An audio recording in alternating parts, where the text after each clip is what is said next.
Sur les 58 chapitres que compte le roman Gargantua, la moitié est consacrée à la guerre, ce qui d'emblée inscrit le roman dans une tonalité bien plus polémique et tragique que ne pourrait l'annoncer, que ne semblait l'annoncer le prologue.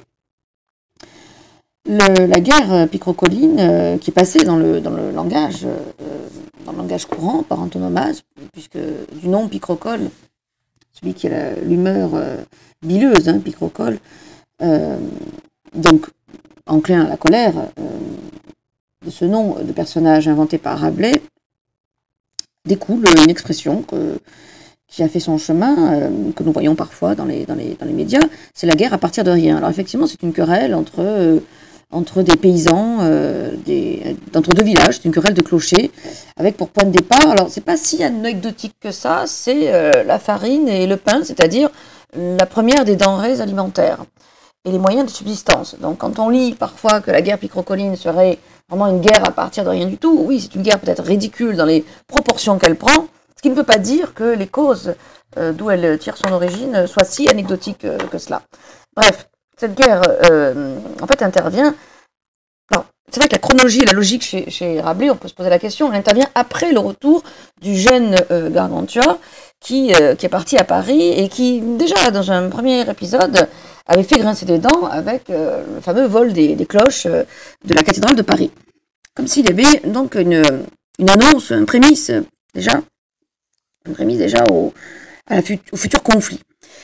Le conflit majeur, réel, entre les adultes, c'est la guerre picrocolline qui s'installe donc au chapitre 33. Ça va durer en vérité jusqu'au chapitre 46, et en fait jusqu'à Thélème, jusqu'à la résolution finale. La guerre sera gagnée bien sûr par le camp de Gargantua et Grand Gousier. Ici, ce qui est... on va quand même lire le texte et dégager quelques mouvements.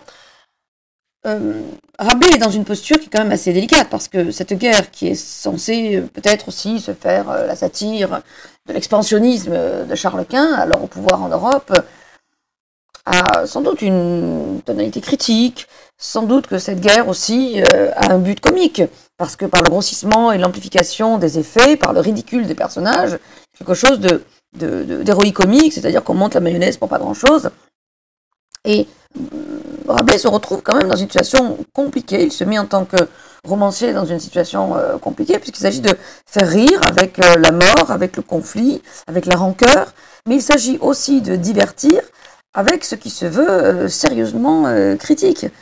Donc il mêle plusieurs logiques dans ce texte, et nous assistons là à une des premières fois où le lecteur est pris dans ces différentes logiques. C'est sans doute un des enjeux, a priori, de ces extraits, cumuler plusieurs perspectives. Chapitre 33, commence certains généraux de Picrocole par un avis hâtif, le mien dans un grand péril. Déjà le sous-titre, Rabelais est très pédagogue, il nous sous-titre les chapitres, et il démontre à chaque fois quelque chose. Donc la visée démonstrative, indiquée par le comment, qui lance le chapitre, nous indique déjà que ce n'est pas une histoire gratuite. Et l'opposition entre la hâte, dont on voit bien que c'est un terme connoté, un terme critique, propice peut-être aussi à un emballement qui peut nous faire sourire, et le grand péril, là, qui est surévalué, on voit bien que on voit qu'il y a quelque chose qui est grave. Une fois les foies pillées, le duc de Menuail, le comte Spadassin et le capitaine Merdaille comparurent devant Picrocole et lui dirent « Sire, aujourd'hui, nous ferons de vous le prince le plus heureux et le plus noble qui fut jamais depuis la mort d'Alexandre de Macédoine. »« Courez-vous, dit Picrocole. »« Grand merci, dirent-ils, sire. Nous sommes à votre commandement. Voici la tactique. Vous laisserez ici un capitaine en garnison avec une petite troupe d'hommes pour garder la place, laquelle nous semble assez solide grâce à son emplacement et à ses remparts, érigés par vos soins. Vous et votre armée vous partagerez en 2 groupes, comme vous allez le comprendre. Une partie ira se jeter sur ce grand gousier et sur ses gens. Dès cette première attaque, il sera facilement battu. Là, vous récupérerez de l'argent en masse, car ce paysan possède de l'argent comptant. Nous disons paysan, car un noble prince n'a jamais un sou. Thésauriser est un acte de paysan. Pendant ce temps, l'autre partie se dirigera vers l'Aunis, le Saintonge, l'Angoumois et la Gascogne, puis également vers le Périgord, le Médoc et les Landes. Sans rencontrer aucune résistance, ils prendront les villes, les châteaux et les forteresses. À Bayonne, à Saint-Jean-de-Luz, à Fontarabie, vous emparerez de tous les bateaux, et longeant la côte vers la Galice et le Portugal, vous pillerez les lieux portuaires jusqu'à Lisbonne, où vous trouverez en renfort tout l'équipage nécessaire à ce conquérant. Cordieu, l'Espagne se rendra, car ce ne sont que des rustres. Vous passerez par le détroit de Séville, et vous érigerez là 2 colonnes plus magnifiques que celles d'Hercule, pour perpétuer la mémoire de votre nom. Ce détroit s'appellera la mer Picrocoline. Passez la mer Picrocoline, voici Barberousse, qui sera votre esclave. Et c'est la fin de ton extrait. Bon, on voit bien la montée, évidemment, en puissance des rêves totalement fous et mégalomanes de la troupe du Picrocole. Nous, lecteurs, évidemment, nous rions parce que nous assistons à la mise en forme d'un fantasme belliqueux, d'un fantasme guerrier, et c'est tout l'enjeu de Rabelais aussi, nous montrer que dès le départ, ce projet ne tient pas.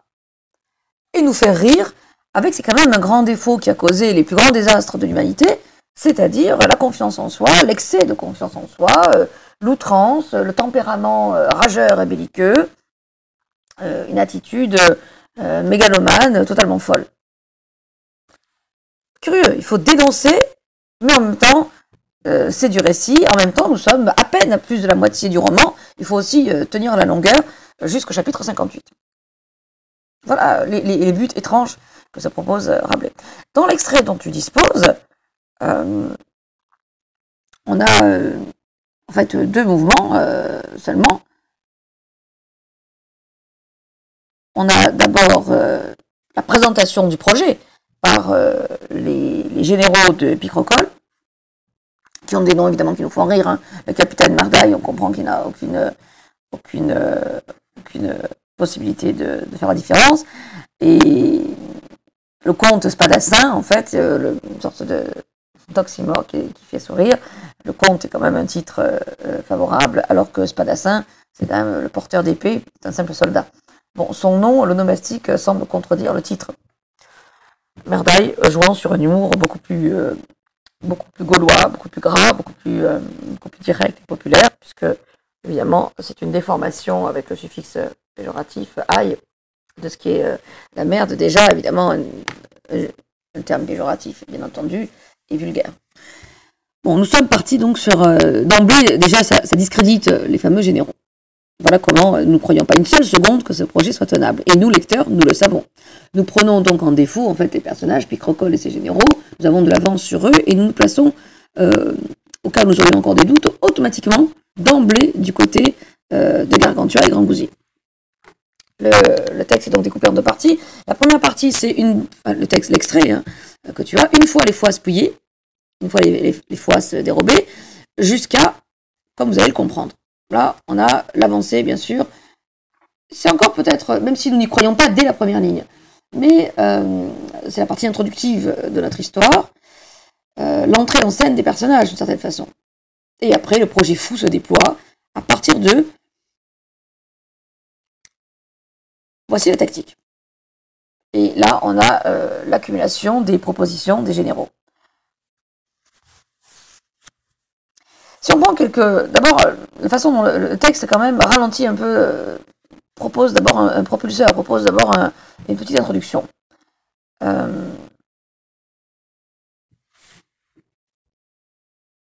est d'abord dans une sorte de rituel qui semble normal. C'est-à-dire que, pour commencer le récit, on a une succession relativement tranquille et bien ménagée d'indications. On commence par un complément circonstanciel de temps. Une fois les foisses pliées, et jusqu'à couvrez-vous dit Picrocole. On a un échange presque normal entre des généraux et leur chef et leur grand chef, en fait. Duc de Menuail, donc Menu, le comte Spadassin, le capitaine Mardaille, comparurent devant Picrocole. Les termes semblent un peu rehausser ce début de récit pour quand même l'asseoir dans la narration.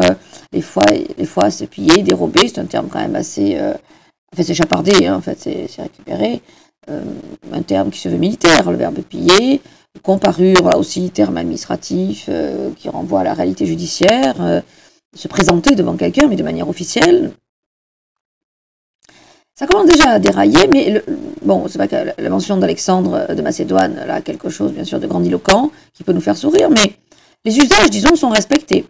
Les ducs, le comte, le prince, le plus heureux, le plus noble, on est aussi dans une réalité hiérarchique qui est stipulée par les différents titres.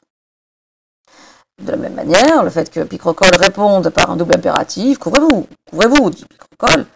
Bon, Picrochole est en position de force et à ses généraux, il adresse une double injonction, un double impératif. Jusque-là, tout va bien. On est effectivement, on assiste, nous, spectateurs privilégiés, à l'entrevue entre un chef de guerre et ses subalternes et ses généraux. Disons que dans les usages, dans le cérémonial, dans la façon de faire, c'est presque normal.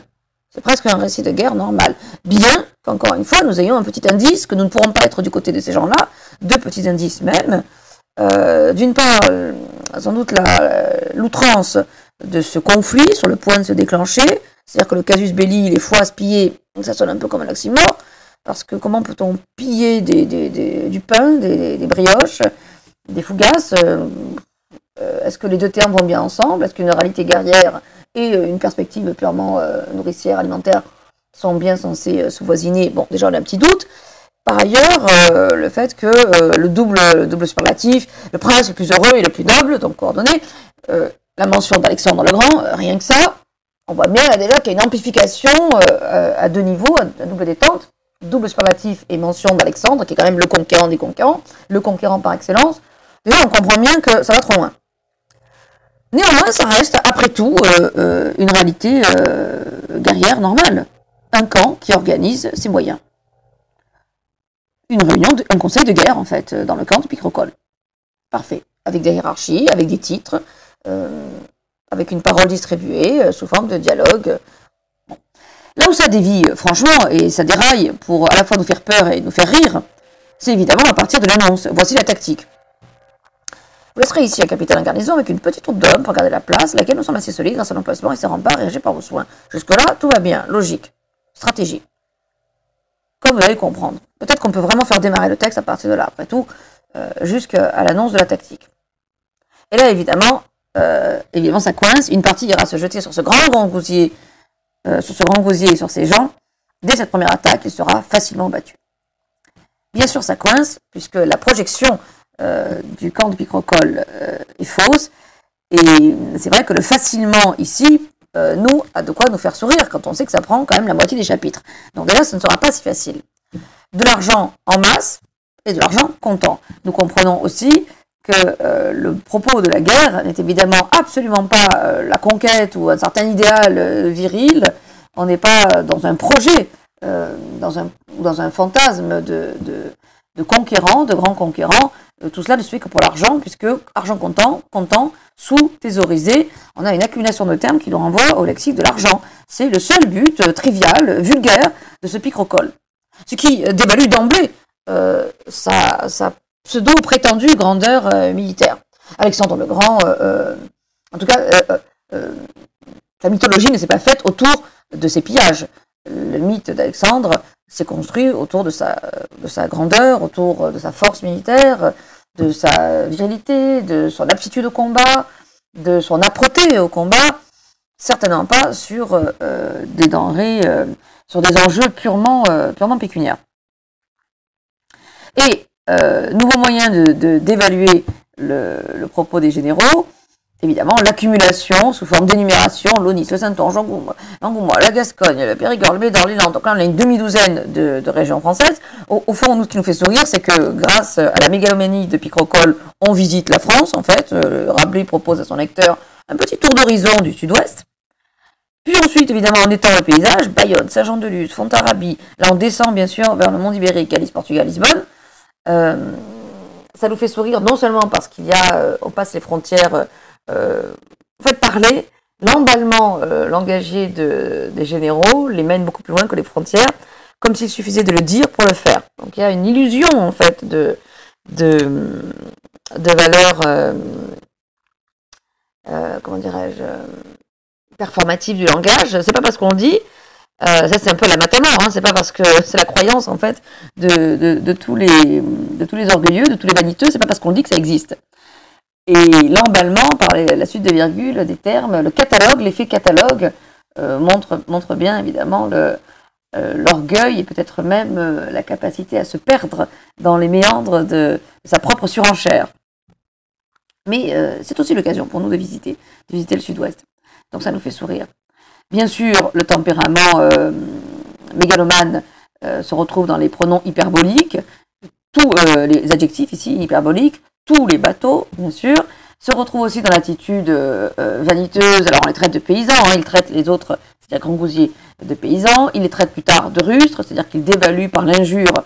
Bref, c'est le manuel du comment perdre une guerre. C'est-à-dire surévaluer ses moyens, c'est-à-dire mettre la charrue avant les bœufs, se projeter, avoir les yeux plus gros que le ventre et sous-estimer son propre ennemi. Donc on a en fait, ce qui est drôle, c'est le paradoxe, pour des gens qui se croient bien sûr de vaillants guerriers, en fait ils sont en train, par le contre-exemple, de démontrer exactement ce que sont de mauvais belligérants. Vous passerez par le détroit de Séville et vous arriverez là 2 colonnes plus magnifiques que celles d'Hercule. Bon, là, on est même allé au-delà d'Alexandre, on est remonté à la mythologie. Ce qui, du coup, nous fait d'autant plus rire, parce que la référence de Picrocole, qui ne doit pas avoir un grand niveau culturel, c'est d'abord un conquérant qui a vraiment existé, Alexandre, ce qui est déjà outrancier, mais à un moment donné, à la fin de l'extrait, il se réfère même à Hercule, qui lui est un conquérant qui n'a pas existé. Du coup, on peut se poser la question, en plan logique, quel est l'intérêt de se référer à un mythe? Parce que se référer à une figure mythologique, c'est aussi se référer à quelque chose qui n'existe pas. Donc la référence, en fait, c'est miette. Est-il vraiment valorisant pour soi de se comparer à du non-être? Le mythe, c'est une pure construction langagière. Hercule n'existe pas. Le héros Hercule nourrit les récits, bien sûr, des textes grecs, et en particulier d'Hésiode, mais en vérité, il n'existe pas. Donc c'est très drôle. La mère Picrocolline, bon, c'est quand même l'indice, évidemment, puis la répétition, Picrocolline, une sorte de bourrage de crâne, à la fin de ton extrait, c'est la marque ultime de l'hubris, hein, de cet orgueil démesuré, croire qu'on peut donner son nom et qu'on peut donner son nom à tous les éléments, qu'on peut se répandre aussi dans la réalité par les extensions adjectivales, picrocole qui donnerait un adjectif picrocolline qu'on imposerait à toutes sortes de réalités. Summum évidemment de l'orgueil. Bon. Jusqu'à ce que même Barberousse, l'empereur, se rende l'esclave de ce picrocole, donc ce type de rien du tout qui vient du sud-ouest, pourrait asservir d'autres tyrans, d'autres despotes, bref, on voit bien là qu'il y a quelque chose évidemment de pardon, totalement surjoué dans la projection des généraux de Picrocole. D'autant plus que cette accumulation de verbes, vous pillerez, vous trouverez, vous passerez, ce détroit s'appellera, on a l'impression que les généraux là ont projeté tout un panorama, une sorte de prédiction qui se veut favorable, évidemment qu'ils se perdent totalement dans leur logique expansionniste, et que ça le fait sourire, parce que c'est un très mauvais horoscope, en plus qu'ils prédisent à Picrocole, qui va perdre quand même et des hommes, et des biens, et des moyens de guerre, puisque Grangousier et Gargantua vont le mettre à plat. Ce que nous savons de toute façon, puisque nous suivons l'histoire de Gargantua, nous sommes du côté de Gargantua, ça ne pouvait être que Gargantua qui allait gagner. Nous le savons déjà. Il y a presque quelque chose d'un peu tragique, en tous les cas, au sens où nous pouvons prévoir la fatalité. Dieu merci, la fatalité en faveur de notre personnage à nous, en faveur de notre héros. Bon, ça me fait rire parce que cette mégalomanie au combat, cette folie en fait guerrière, elle est terrifiante. Elle est Picrocole en fait est le contraire d'un seigneur éclairé, comme aurait pu l'être un seigneur qui aurait suivi les leçons, les préceptes de Machiavel au XVe siècle, que Rabelais a intégré et qu'il connaît. C'est-à-dire que le bon prince, le prince en tout cas, on entend par là intelligent, sait calculer ses forces, sait mesurer aussi et ne pas sous-estimer ses adversaires. Donc le Picrocole que nous avons est le contraire de l'esprit humaniste, le contraire de la modération dont parle Montaigne, le contemporain de Rabelais. On parle de philosophe Montaigne. Montaigne parle beaucoup de la modération. Effectivement, Picrocole, c'est tout le contraire. C'est le contre-exemple. Alors, c'est une technique que Rabelais applique souvent. Pour l'éducation, c'est pareil.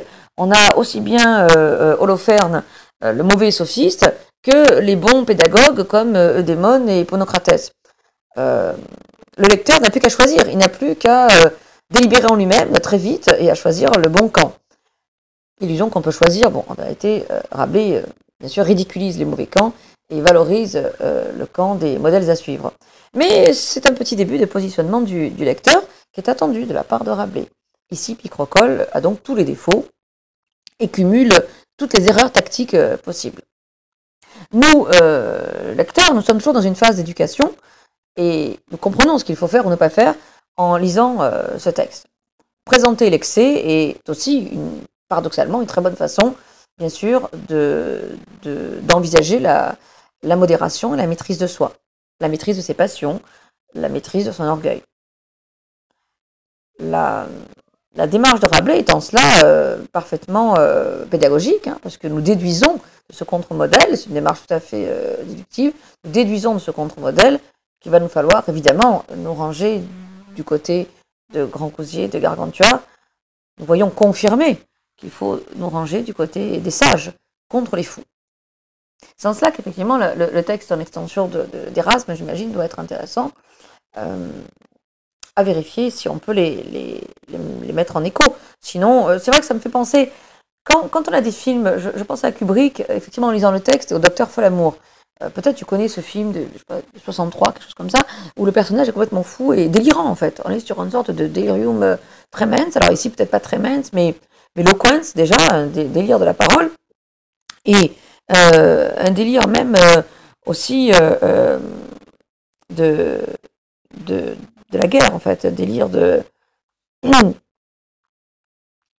du conflit, terrifiant parce que bien sûr qu'il y a derrière une petite parodie probablement de la guerre de Troie, de ces orgueils qui précipitent les hommes vers leur chute, qu'il y a une relecture bien sûr des grands textes de croisade, qu'il y a un détournement de ces textes-là, et qu'on a perdu en fait toute la valeur militaire, toute la gravité de la guerre. Et finalement, ce sont les belligérants, les guerriers qui dévaluent leur propre guerre. Ça aussi, c'est quand même un message intéressant du texte. On ne peut pas accuser autrui, en fait. On est le perdant de sa propre guerre. C'est parce que Picole a ce tempérament excessif, et avec lui ses généraux, qu'il va perdre sa guerre. Au départ, il n'avait pas plus de chance que Gargantua et Grandcousier de l'emporter.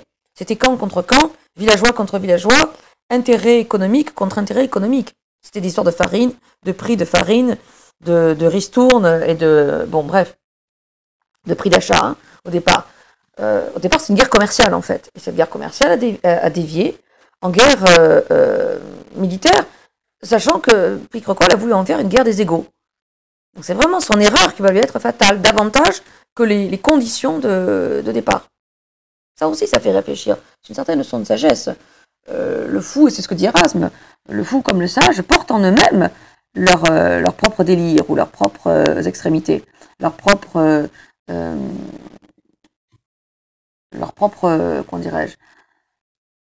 conséquences.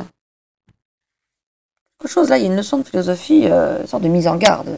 On peut aussi lire ce texte comme ça, avec cette gravité-là. Il y a la grandiloquence, il y a l'excès, l'outrance, le rire, le burlesque, l'emballement, et puis il y a aussi une réflexion quand même sur le fait que nous sommes à nous-mêmes nos propres entraves. C'est ça, si on doit parler du malheur du Picrocole, qui fait le malheur des autres, hein, surtout, mais qui fait aussi le sien, paradoxalement, qui va contre ses propres intérêts, là, ça fait quand même sérieusement réfléchir. Donc, rire et savoir, oui, bien sûr.